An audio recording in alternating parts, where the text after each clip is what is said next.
y sin controles, ¿no es cierto? Entonces, ¿qué es lo que sucede con la radioterapia? La radioterapia o la radiación para poder matar una célula también tiene que actuar sobre el ADN de la célula, ¿sí? Sea una célula tumoral o una célula normal, las radiaciones actúan sobre ese ADN. Entonces nosotros a la célula tumoral lo que pasa es que la radiación va a terminar actuando sobre el ADN. Como todos sabemos, el ADN está consolidado dentro del núcleo en forma de cromosomas. ¿Y cómo dañamos ese ADN? Ese ADN se daña por dos procesos básicos. El uno es un daño directo y el otro es un daño indirecto. El daño directo del ADN por radiación pasa cuando un fotón viaja, ¿sí? Ioniza la materia y daña directamente o rompe directamente las cadenas de ADN. ¿Ok? Es un daño directo, o sea, el fotón, la radiación, viaja y rompe directamente el ADN y lo daña. Y el otro es el daño indirecto, en el cual el fotón viaja, ioniza el agua que está en el citoplasma. Todos sabemos que el citoplasma tiene fundamentalmente agua, y le convierte a esa agua citoplasmática en radicales libres. ¿Qué pasa, doctores, cuando ustedes le echan a un paciente que está sangrando en herida agua oxigenada?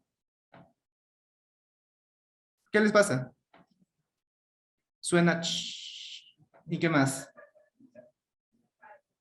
Y para el sangrado, suena ch. Y para el sangrado, sí, es porque los tejidos producen esclerosis, se daña el vaso.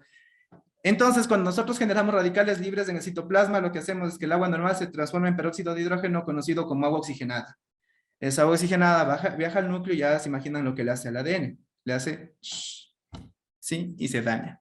También hay otros hidroxilos y etcétera, pero el principal es el peróxido de hidrógeno, como para que me entiendan. De esas dos maneras es como los fotones interactúan con la materia y dañan las células. ¿Ok? Ahora bien, para nosotros poder hacer esto, ¿sí? Comprenderán que cuando dañamos las células tanto normales como las del tumor, porque esos procesos de generación del daño del ADN, como la generación de los radicales libres en el citoplasma, van a pasar en las células tumorales como en las células normales. Entonces, la primera forma en la que nosotros encontramos para evitar ese daño y que el tratamiento sea localizado al tumor es mediante las diferentes técnicas de radioterapia que existen, ¿sí? Hemos evolucionado y lo que buscamos con estas técnicas o lo que significa evolucionar con las técnicas es hacer que cada vez seamos más precisos e irradiemos al tumor, tratando de irradiar lo mínimo a ese tejido sano que le rodea al tumor para evitar el daño que la radiación puede hacer en el tejido sano. Sí, entonces, ¿qué han escuchado ustedes de las nuevas técnicas que se está haciendo aquí en Solca? ¿Quién sabe algo, ha leído, le han preguntado de lo que aquí hacemos en cuanto a técnicas avanzadas de radiación? Ya, la radiocirugía está famosa. ¿Qué más? ¿Algo más que hayan escuchado? Chévere. Entonces, nosotros voy a explicarles aquí primero en radioterapia. Nosotros tenemos dos formas de dar radiaciones. La una es con radioterapia externa, que es lo que han escuchado cuando el paciente baja el acelerador lineal, le acostamos en el acelerador, que para que tengan una idea es como una máquina de rayos X más grande, y en el caso de la tomoterapia como un tomógrafo más grande, y la máquina gira alrededor del paciente y le dispara radiación hacia el paciente. Se da desde afuera hacia el paciente, radioterapia externa. Dentro de esta forma de radioterapia externa hemos evolucionado desde la 3D conformal, que es con lo que nosotros llegamos a formarnos. Antes había 2D, pero ya en el país no existe. 3D conformal, que era tratar de hacer un poquito la forma del tumor y proteger algo los tejidos alrededor, que no era muy bueno lo que se protegía, a la intensidad modulada, es decir, hay procesos en los cuales se modula la intensidad con la que viaja los haces de radiación y se puede evitar aún mejor los órganos de riesgo y se puede concentrar más dosis en el tumor, hacia el BMAT, que es una técnica de intensidad modulada en arco, que simplemente replica, pero permite conformar mejor las dosis en el área tumoral, y lo más preciso, lo más exacto, que es la SRS, que es la cirugía estereotáxica, o radiocirugía estereotáxica, o la radioterapia ablativa corporal fraccionada. Estos son procedimientos en los cuales uno es extremadamente preciso, puede afectar al tumor evitando casi la totalidad del tejido sano circundante y puede dar dosis altísimas de radiación. ¿Ok? Todo esto nosotros podemos hacer aparte porque nos amparamos en algo que se llama IGRT, que es radioterapia guiada por imagen, es decir, generalmente en nuestras máquinas, ya casi en todas, lo que hacemos es que una vez que el paciente está acostado, antes de darle el tratamiento se le hace una tomografía. Ese momento, esa tomografía se fusiona con la tomografía que uno planificó el tratamiento y garantiza que lo que voy a irradiar es el tumor y que voy a evitar el tejido sano que buscaba evitar. Eso hacemos y es lo que se llama IGRT. La otra manera de aplicar radioterapia es mediante braquiterapia, que también han de haber escuchado, sobre todo en qué pacientes han escuchado que van a braquiterapia. Cáncer de cervix, gracias, está participativa la audiencia. Y el cáncer de cervix va a braquiterapia porque en la braquiterapia nosotros primero no utilizamos fuentes de radiación, no utilizamos máquinas que irradian o que emiten radiación externa, sino que utilizamos fuentes radioactivas, ¿sí? Y al utilizar fuentes radioactivas es una fuente que emite radiación. Entonces lo que nosotros hacemos es poner unos aplicadores lo más cercano al tumor o dentro del tumor y hacer que la fuente radioactiva circule por el aplicador, llegue al tumor, le emita radiación y le irradie desde adentro al tumor, y de esa manera el paciente pues tiene un tratamiento de dosis mucho más alta, más seguro, porque como estamos irradiando desde adentro del tumor, no se le expande mucha radiación al resto de tejidos sanos, y de esa manera damos o completamos dosis mucho más altas. Entonces este es un procedimiento que se hace en quirófano, la paciente o el paciente entra con anestesia, dormido, se le ponen los aplicadores y se le hace circular la fuente radioactiva. ¿Ok? ¿Está clara la idea? Si tienen preguntas, igual pueden interrumpir en cualquier momento de la charla. No hay ningún problema.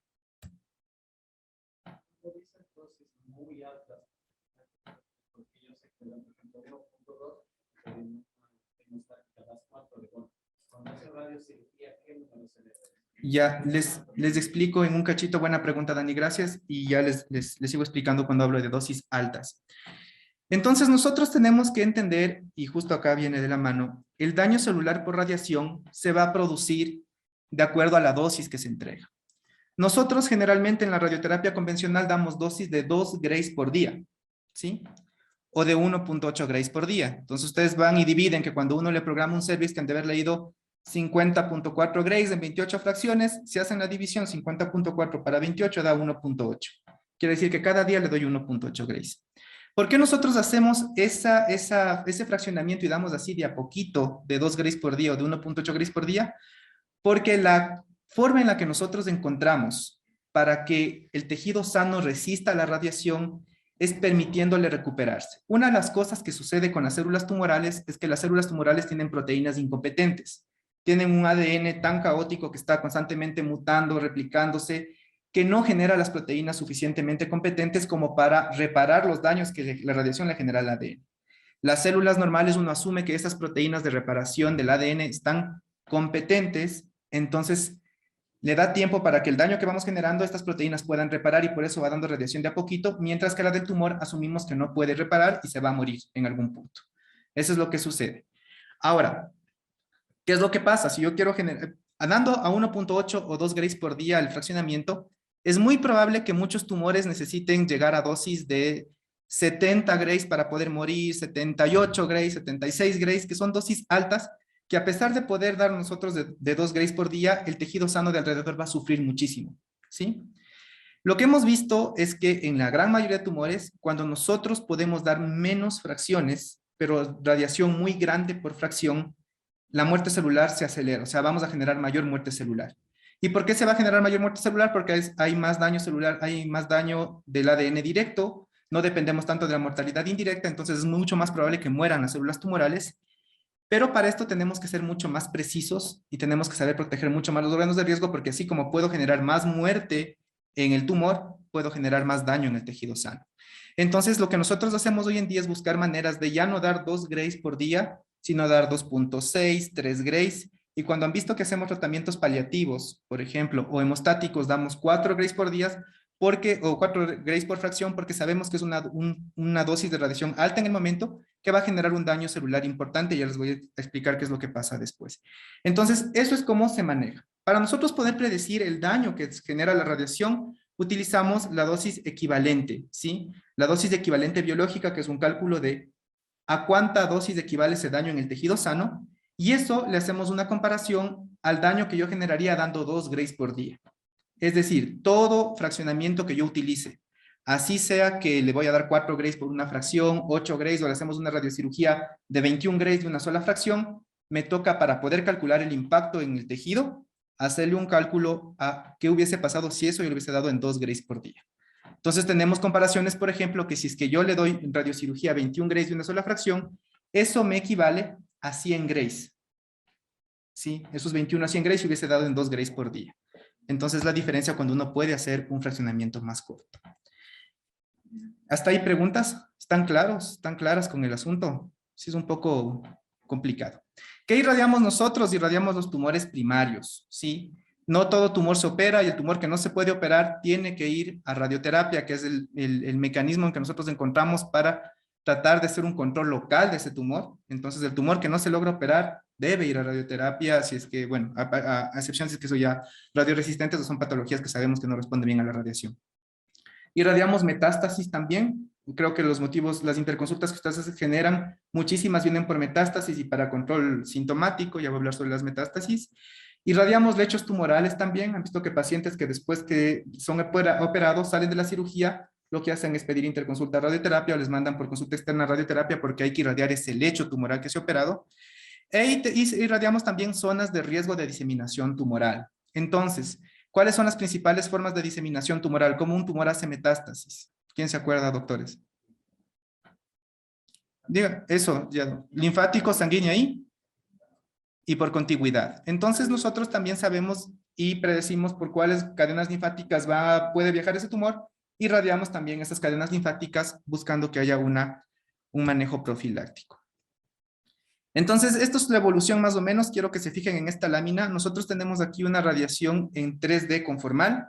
Esta es la zona de más alta radiación de la dosis prescrita. Aquí está cómo las dosis intermedias afectaban casi a toda la pelvis. Por eso es que había mucho sufrimiento del recto y de la vejiga. Y por eso es que el doctor Castillo, sobre todo en oncología clínica, se pasaba diciendo que da mucha fístula, la radio. Entonces, es porque se irradiaba mucho. Esto pasaba antes. Con la IMRT, ustedes ven que se concentra mejor la dosis aquí en el área tumoral, o puedo modular mejor y evitar, por ejemplo, dañar las cabezas femorales aquí. Concentro las dosis intermedias mucho más chiquito el espacio, aunque doy mucha más dosis baja en el tejido normal.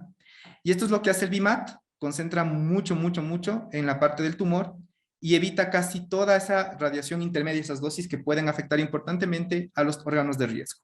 Sí, estos son por protones, que no lo tenemos aquí. Y quiero que vean lo que pasa con la braquiterapia.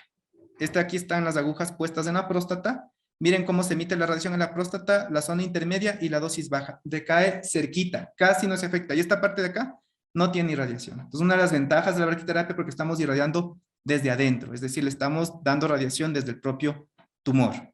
¿En qué podemos dar braquiterapia? Actualmente estamos dando braquiterapia en cervix, en próstata, también en piel, es donde estamos haciendo braquiterapia nosotros.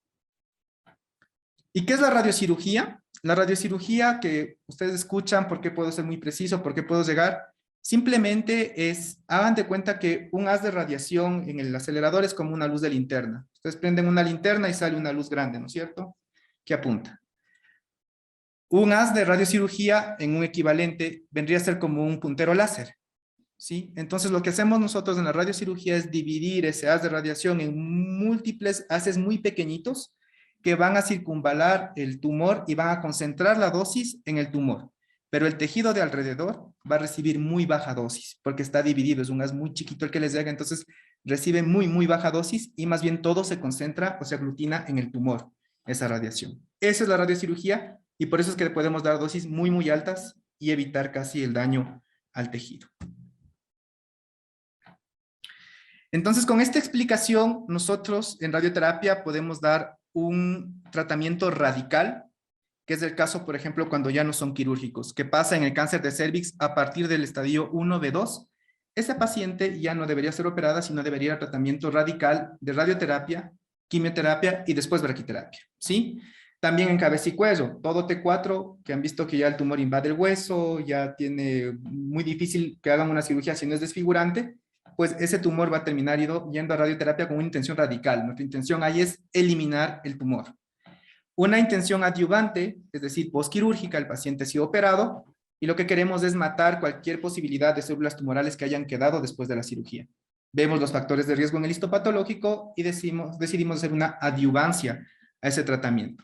Neoadyuvante también, sobre todo, por ejemplo, un ejemplo es el recto, donde nosotros lo que hacemos es reducir ese tumor en el recto, dando antes de la cirugía radiación, Y esperamos que después, con esa reducción que hace la radiación, pueda ser operable el paciente y pueda después preservar su funcionalidad rectal. Entonces también hacemos neoadjuvancia. Un manejo paliativo, que es un tratamiento que más ha evolucionado a día de hoy, es donde más progresos hemos tenido, y es lo que ustedes generalmente, todo residente que ha pasado por tercer piso, por cirugía o por emergencia, ha terminado haciendo interconsulta por radioterapia paliativa.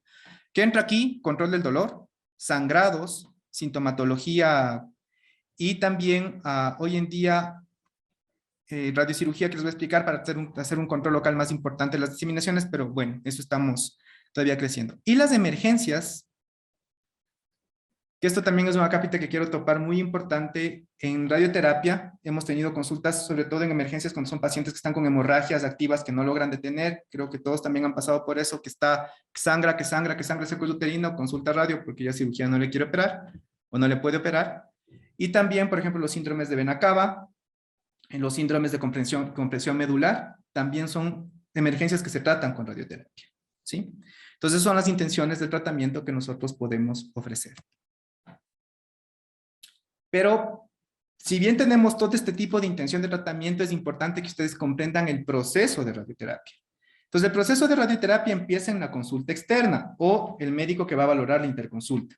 Entonces, yo veo en consulta externa, le veo una interconsulta, digo, sí, este es un paciente que amerita radioterapia, entiendo más o menos cuánta dosis le quiero dar, prescribo esa dosis y le valoro al paciente, ¿sí?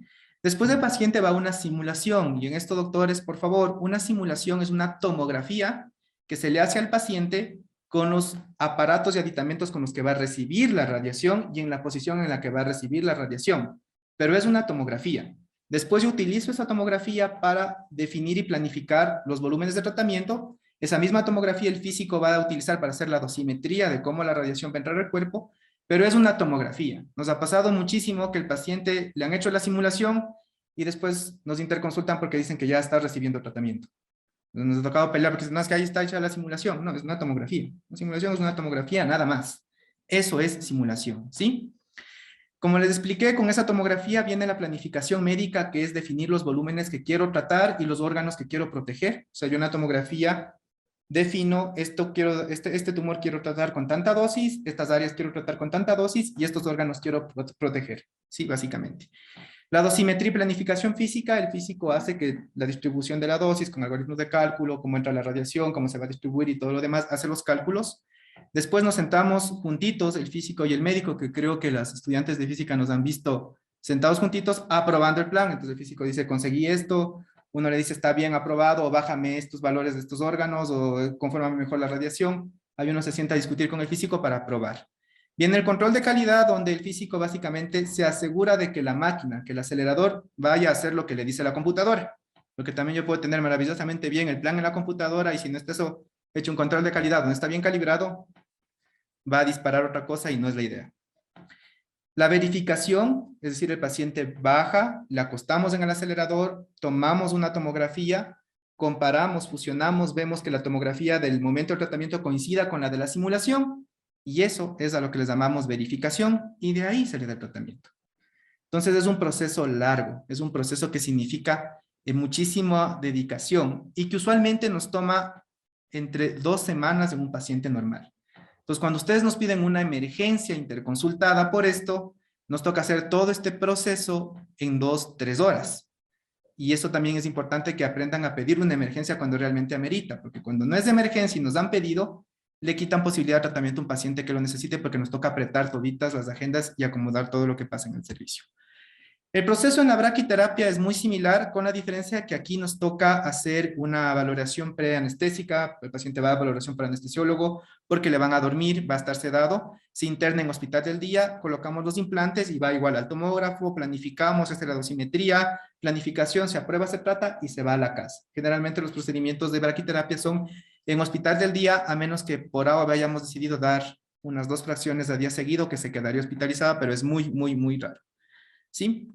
Entonces, esos son los procesos con los que hacemos radioterapia y por eso es que nos demoramos tanto. No es porque estos manes de radio que jodidos que son o son vagos, no, no es por eso. Es porque demora mucho hacer este proceso.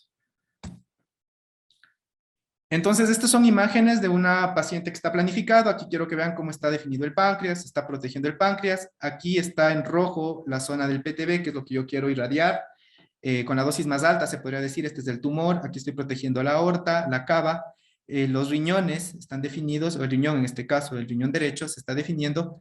Y nosotros hacemos todo eso. Definimos los órganos, la dosis que quiero proteger. Es lo cómo se planifica y cómo se ve en la tomografía. Y por eso a veces han de escuchar también que entre nosotros nos decimos, está pintando, porque sí parece que estamos pintando en la tomografía, pero el término técnico es planificación médica. Este es en cambio una braquiterapia de próstata. Aquí quiero que vean cómo están las agujas dentro de la próstata. Esos puntitos blancos es la densidad de metal, son las agujas que están dentro de la próstata, y cómo se ha planificado. Este es video. Entonces este es un video para que vayan cómo hemos metido las agujas, cómo estas agujas, está aquí adelante la vejiga definida, atrás del recto. Aquí está puesto un parche hemático, hemos puesto propia sangre del paciente en el espacio recto prostático para separar ese espacio, hacerle más grande, y como eso está acá, ¿sí? Entonces una manera en la que se hace braquiterapia y están puestas las agujas. Este es un corte sagital de lo mismo, ¿sí? Una proyección sagital, y vean cómo las agujas atraviesan técnicamente la próstata. Aquí pueden ver que inclusive se ha definido la uretra, para proteger la uretra o cuidar que no haya puntos muy calientes en la uretra. No se puede proteger, pero cuidarle. Esta es la planificación ya, la dosimetría. Aquí está cómo la dosis se va a distribuir, las zonas de más alta dosis, las zonas de dosis adecuada, y aquí está el histograma, que es como nosotros verificamos. En rojo la dosis de tratamiento, y aquí en amarillo, en verde, en amarillo, la dosis que está recibiendo los órganos de riesgo. Entonces, eso es lo que nos sentamos a probar con el físico y revisamos que esté cumpliéndose lo que uno ha pedido, o que se pueda mejorar o no un plan. Entonces, cómo se hace esta verificación. Si esto se pasa en braquiterapia, para que más o menos lo puedan ver. Esta es una imagen, en cambio, de lo que sucede con el BIMAT. Este es un BIMAT de un cáncer de cuello uterino. Es un campo extendido. Estamos irradiando las cadenas retroperitoneales o paraórticas, la pelvis. Y aquí ustedes pueden ver cómo estas pequeñas laminitas que se van moviendo modulan la radiación. De tal manera podemos proteger el intestino, que está definido, el recto, que está definido acá atrás, la vejiga, las cabezas femorales. O sea, damos tratamientos más precisos y protegemos mejor al paciente. Entonces, para que se vayan quitando la idea de que la radiación quema mucho, hace mucho daño y hace fístulas. Ese era el objetivo de mostrarle estos videos. Esta es una planificación de radiocirugía. Aquí tenemos nosotros una lesión que está en el cerebelo, es una metástasis de un cáncer de pulmón que está en el cerebelo, ¿sí? Y le estamos haciendo radiocirugía. Entonces, ustedes quiero que vean aquí esta distribución de los arcos por cada una de estas pequeñas liñitas que se ven así distribuidas, como el haz de radiación se ha dividido y va a bajar.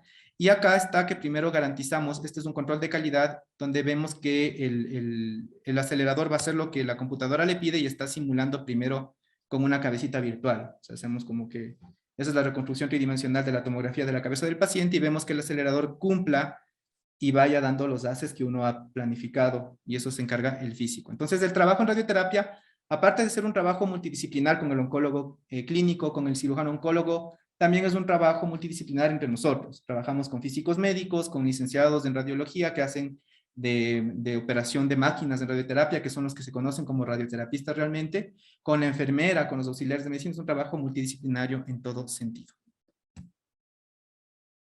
También tenemos la posibilidad de nosotros predecir con la IGRT el movimiento del tumor y ser cada vez más precisos en el tratamiento de un tumor. Y es lo que nosotros llamamos ahora ya simulación 4D. Se le hace varias secuencias al paciente en las fases respiratorias y podemos conseguir, por ejemplo, predecir el movimiento del tumor y garantizarnos que vamos a irradiar todo el tumor en su contexto, aún así el paciente esté respirando. Entonces, lo que hacemos es definir en cada una de las fases respiratorias, hacer un promedio, generar, y de esa manera le vamos a irradiar aunque el paciente respire, y nos garantizamos de que si el tumor sale del rango de movimiento, pues siga siendo irradiado. Es lo que se hace ahora con la simulación en 4 dimensiones, que también es una modalidad. Todo esto que les he mostrado es una forma de decirles aquí en Sol que estamos haciendo cosas muy avanzadas. Estamos al nivel del primer mundo en radioterapia. Cuando acababa el posgrado, nos fuimos a hacer una rotación en Argentina para hacer radiocirugía, SBRT, pero aquí no habían las máquinas. Y cuando llegué me decían, pero vienes a aprender ciencia ficción, porque si no tienen las máquinas, ¿para qué? O sea, hacíamos 3D y ya está. No, ventajosamente hubo el recambio tecnológico y estamos haciendo. Hemos podido hacer algunos tratamientos, por ejemplo, este es un tratamiento de un paciente que le hicimos una radiocirugía de su metástasis en el cerebelo y de un cáncer de pulmón que él vino del IES, de Landra de Marín, le dieron 20 Grays en 5 fracciones a todo el cerebro y le dijeron, ya está, señor, ya está, no hay cómo hacer más, ya hizo metástasis y todo lo demás. Llegó a Solca, nosotros le hicimos radiocirugía, esa metástasis desapareció, les voy a hacer ver las imágenes, y pudimos publicar, fue sujeto de publicación, y aquí están las imágenes. Este es el tumor cuando llegó el paciente, este es en el control, y quiero que vean en este corte axial el tumor, y acá ya no hay tumor. O sea, es lo que hace la radiocirugía. Eso no pudiésemos hacer si no hubiese radiocirugía. Este es otra paciente que también fue sujeta de publicación. Es una metástasis rara, era una paciente que tenía un cáncer de cuello uterino, había hecho metástasis, le habían operado, le habían dado quimio, después hizo metástasis retroperitoneales. Le dimos radioterapia en esas metástasis retroperitoneales y le dieron quimio y respondió, y después a los 10 años hace una trombosis en la suprarrenal. Retiran la suprarrenal, la glándula suprarrenal, y después hace metástasis en el lecho de la glándula suprarrenal. Y ya el cirujano dijo, no vamos a topar ahí, eso ya es operado, ya está con adherencias, con todo lo que quieran, no es sujeta de cirugía. Nos mandó y le hicimos SBRT, que es una radiocirugía fraccionada. Y aquí quiero que vean la resonancia, aquí estamos indicando la masa tumoral, ¿sí? Que estaba en el lecho de la suprarrenal, y acá ya no hay esa masa. En la flecha desapareció lo que dimos con la masa. Entonces, eso es lo que nos permite hacer la tecnología, y eso es lo que hasta hace 2 años no se lograba hacer en nuestro país, y lo estamos haciendo acá. Todo el proceso de renovación tecnológica, todo lo que ustedes escuchan ahora, que los de radio hacen radiocirugía, hacen SBRT, que es la radiocirugía corporal fraccionada, es ya no hacer solo en el cerebro, sino hacer radiocirugía en el retroperitoneo, en el hígado, en el pulmón, etcétera, implicó un proceso de actualización de conocimientos y de crecimiento que nos coincidió con la pandemia, ¿sí? Entonces nosotros hicimos esta innovación tecnológica en plena pandemia. Teníamos instalado un acelerador y nos cayó la pandemia, y eso complicó que la gente vaya a completar los cursos de entrenamiento que tenía, que vengan los instructores. Así que generamos programas de autoformación y de colaboración vía Zoom con el extranjero. Y eso permitió que nosotros hayamos publicado en la World Neurosurgery, que es la tercera revista en el ranking de las revistas de neurocirugía del mundo, cómo nos ha ido con nuestro recambio tecnológico y los tratamientos que estamos haciendo.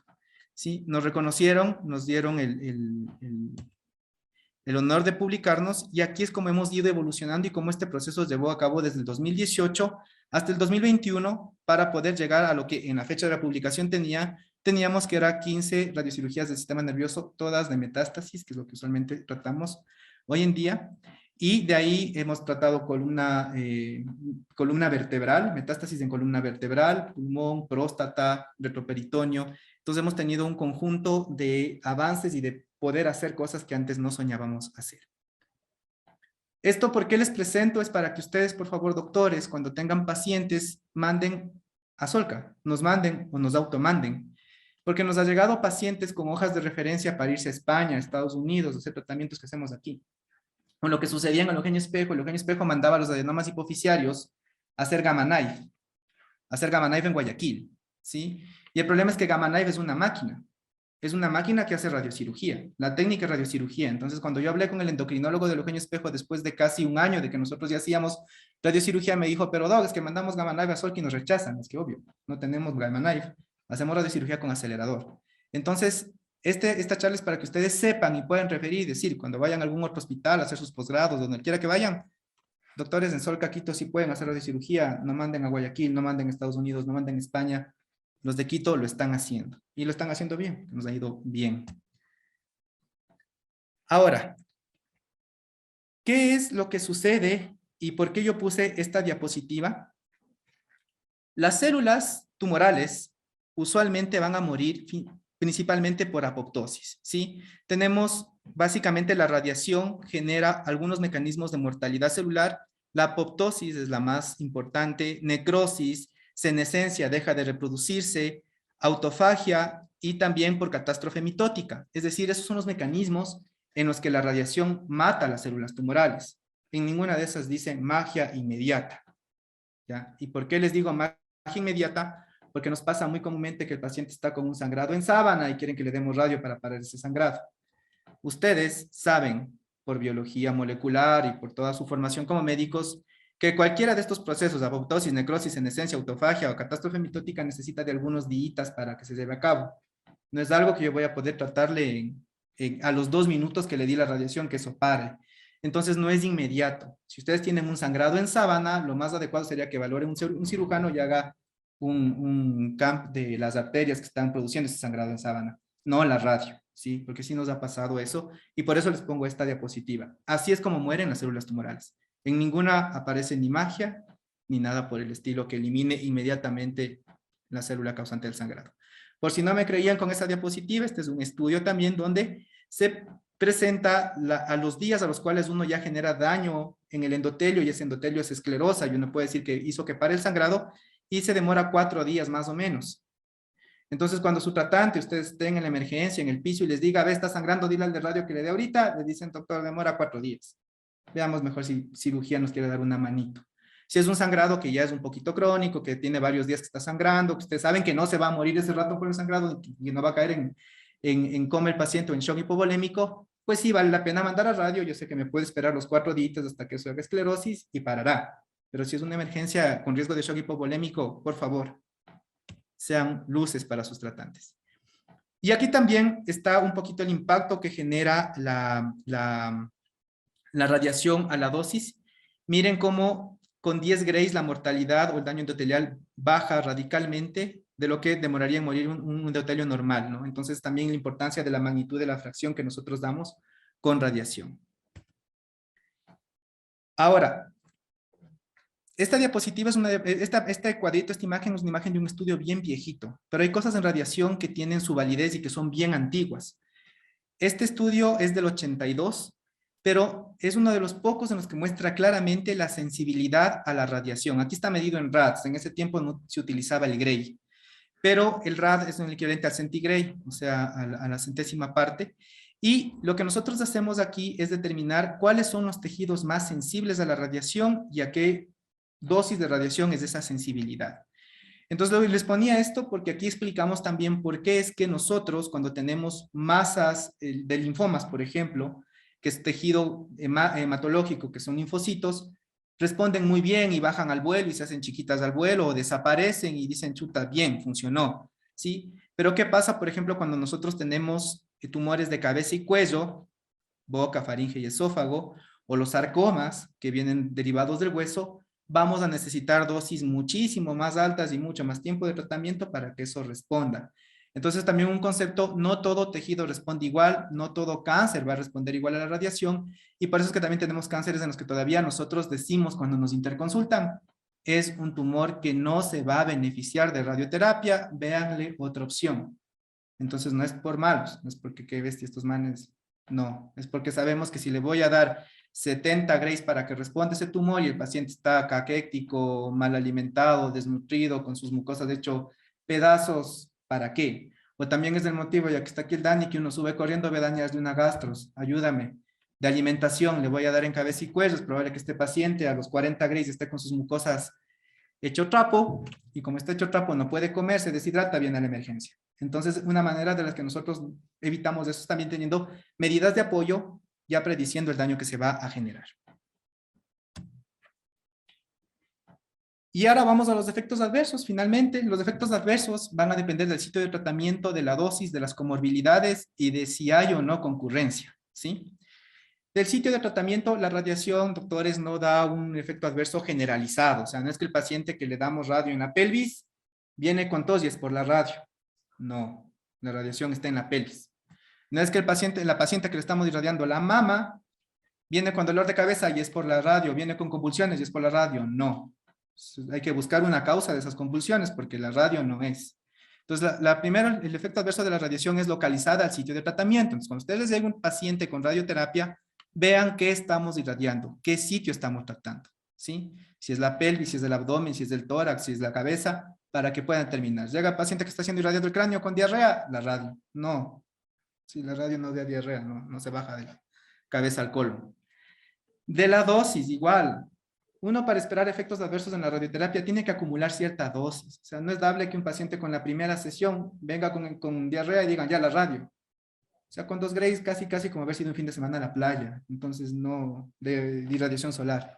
Así que no es por la, o sea, tienen que también tener un concepto de la dosis. Ya cuando tiene unos 10 grays, 15 grays acumulados, 16, ya puede ser la radio, ahí sí. Pero si es que viene con 1 o 2 sesiones, con una infección con sintomatología urinaria, no debe ser por la radio. Veré si es una infección primero, porque es muy probable que sí, si solo tiene 2 sesiones de radio, ¿no es cierto? Entonces, la dosis también tiene su impacto y eso es algo que deben valorar. A dosis bajas no debería haber efecto adverso de radiación o casi no debería haber. De las comorbilidades, obvio, un paciente desnutrido, un paciente en mal estado general, un paciente con fibrosis pulmonar, etcétera, va a tener mucha más afectación, va a sufrir mucho más los efectos adversos de la radioterapia y eso nosotros ya predecimos en la consulta de valoración. Y usualmente son pacientes a los que les ponemos mucho más ojo. Y decía yo no concurrencia, pero por supuesto que sí, la concurrencia, la quimioterapia hace radiosensible al tumor y hace radiosensible al órgano de riesgo. Entonces es probable que ese paciente que está recibiendo quimio y radio sí tengo una afectación mucho más temprana y mucho más fuerte. Sí le sangre la vejiga, sí le sangre el recto, porque estamos haciendo concurrencia y se hace tan sensible el tejido normal como el tejido tumoral a la radiación. ¿Preguntas hasta ahí?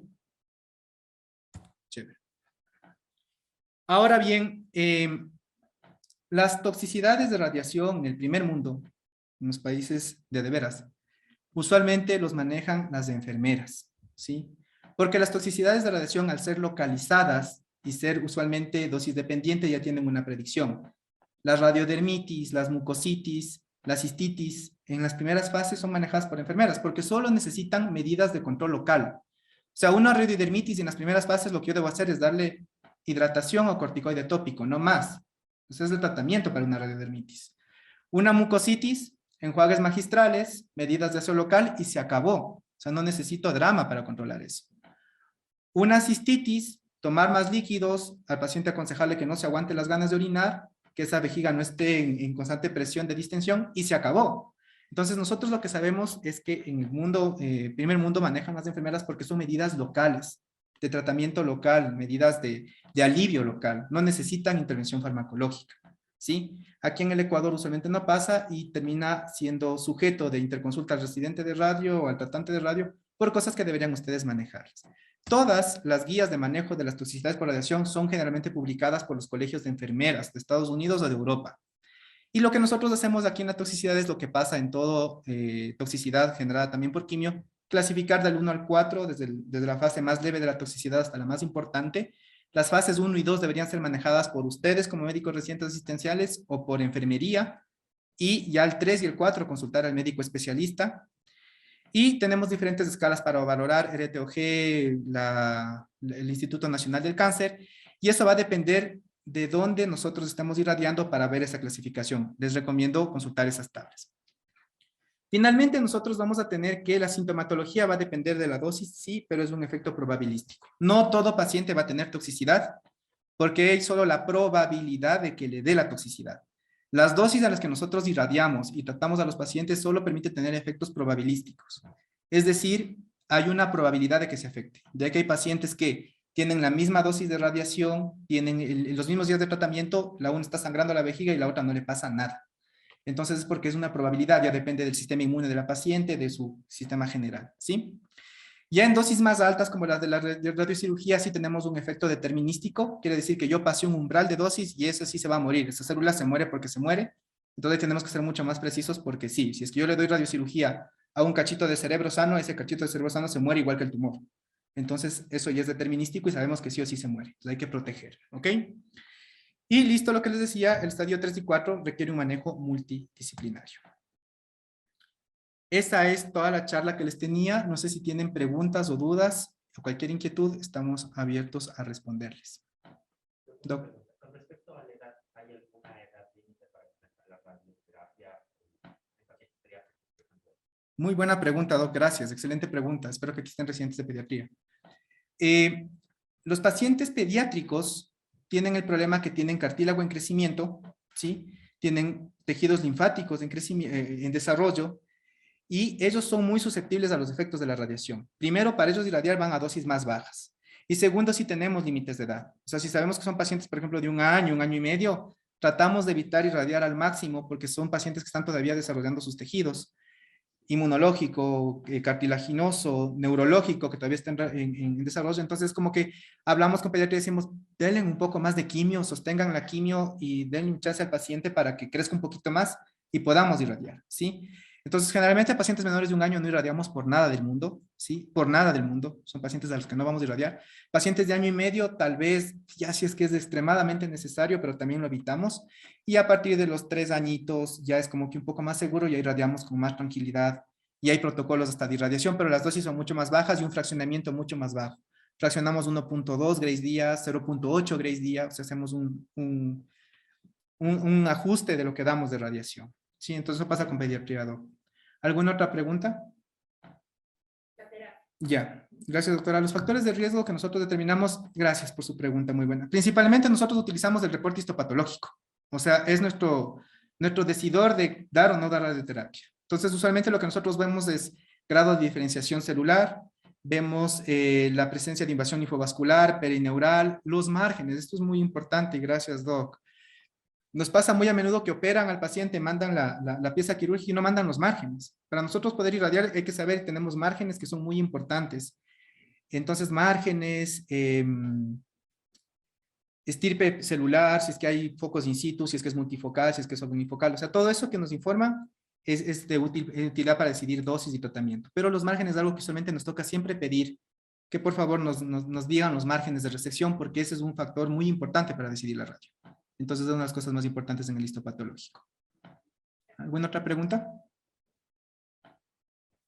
Listo. Muchas gracias por su asistencia. Ha sido un gusto. Nos vemos la siguiente semana con la charla de cuidados paliativos.